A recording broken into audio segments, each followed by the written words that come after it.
The way to avoid the pressure cooker is to walk yourself through the 7 steps of conscious change. And these 7 steps we want to use right now so that you really implement your hour of power, so you keep that advantage to your life, you keep that edge, but also so you get that extraordinary experience of connection with yourself, that time with yourself. Also, these would be the same 7 steps you'll go through to make a dietary change. So let's get to them real fast. Here they are. They're really simple. Number 1, get disturbed. Now you might say, get disturbed? That doesn't sound like a very sweet first step, Tony. Well, it isn't sweet, but it works. Because we can't possibly change unless we get ourselves disturbed enough that we're going to do something about it. What it really means is get honest with yourself. Don't use any softeners. Don't use any rationalizations. Don't compare yourself to other people so you can feel okay. Don't compare how you used to be and say, look, I used to be worse, so it's not that bad. All those things will steal away your drive. See, if you really wanted to get disturbed and you feel like you're overweight, then rip off your clothes right now and look in a full-length mirror and then turn around and look at the parts that you never want to see. You know, the parts that are scaring the family? Come on, let's be honest here. You know, you've got to see this stuff and you got to be truthful, don't you? Because if you're not truthful with yourself, you can never have the energy to change. You got to get disturbed. You finally say, no more, not another minute, not another day. If you're not willing to go for the full naked approach, you could put on some clothes that you used to wear and look in the mirror and feel the tightness. See, anything that can make you move. Now you say, well, my problem is not overweight, Tony. Then look at what you're missing out on because you haven't followed through, because you haven't made the decision, because you haven't spent the time with your kids, because you haven't been there having some date nights or some special time with the person you love. Get associated to the problem before it gets out of control. Make it worse than it even is if you need to get disturbed, because you need to get yourself to take action, don't you? You wouldn't have thought of something you wanted to change unless there was something about it that wasn't good enough. And the challenge is just getting yourself to get something visceral, something that'll move you. But if you're not disturbed, you're not going to change. It's that simple. And most of us, when we get disturbed, what do we do immediately? We immediately placate ourselves. We immediately try and get rid of the pain. Pain is your friend if you don't just live there, if you use it for drive. See, there's a reason you begin this pain. It's a signal to your nervous system saying, this isn't working, you must do something.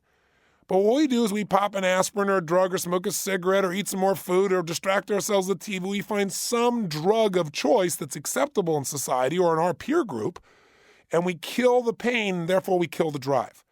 Drive is your friend. You will only have drive if you are disturbed. Get disturbed by getting really clear with yourself. When you have hunger, you'll move forward. I don't mean physical hunger. I mean a hunger for something deeper and richer. Hunger only happens by getting disturbed. Now, here's another way to get disturbed, not just look at how bad it is. Get around where it's better. Get around people who are playing life at a higher level, where they are really physically fit. They're strong. They're energetic. They're passionate. They're fun. They got a great relationship. Because seeing that will also disturb you, because you won't be able to separate the fact that your life is not like that. You can try to rationalize all you want, but the more you're around people who are playing life at the highest level, the more disturbed you'll get.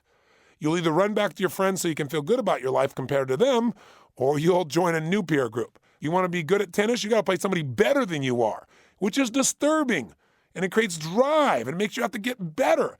Play somebody who's worse than you are. There's nothing disturbing about that. It's boring. It's not disturbing. And staying where you are is boring. So you got to get disturbed.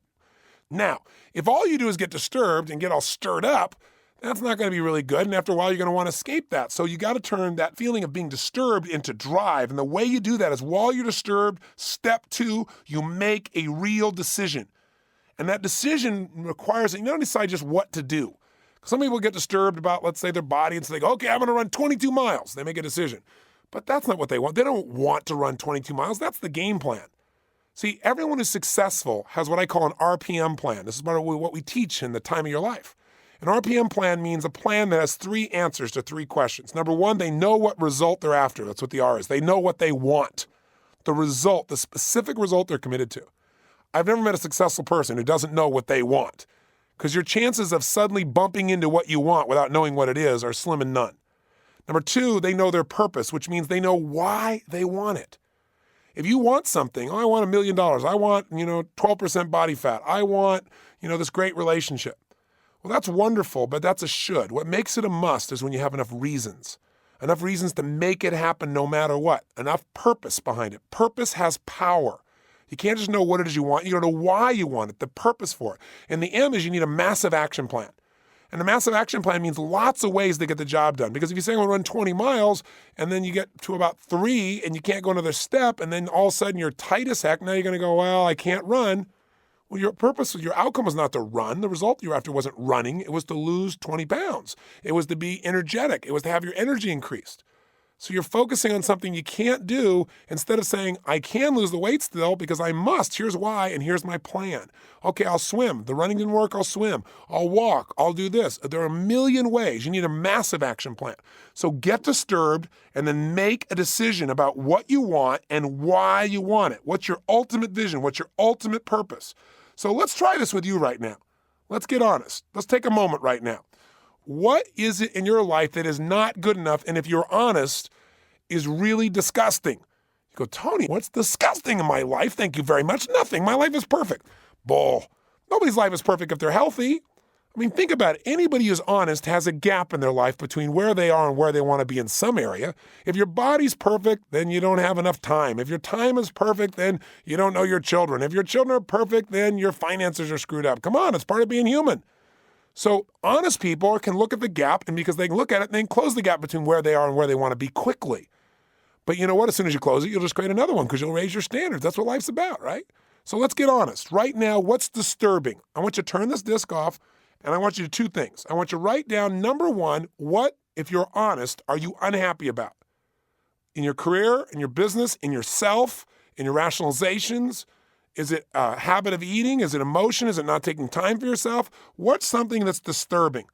And then step number 2, what do you want? Don't just stay disturbed. You're right, that won't feel good. Get disturbed so you have the energy to make change a must and not a should.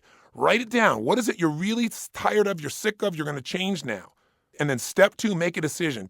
Write down what you really want now. What are you going to do instead? The result I'm committed to doing instead is this. I'm going to feel this way. I'm going to change my state. I'm going to stop telling my story. I'm going to schedule this time with my kids or with myself. I'm going to work out. I'm going to hire a trainer tomorrow. Make a decision. That's where all the power is. Don't just say something like, I want to make more money. Fine, here's $1. Get out of here. Don't say, I want to lose some weight. Fine, lose a pound and get out of here.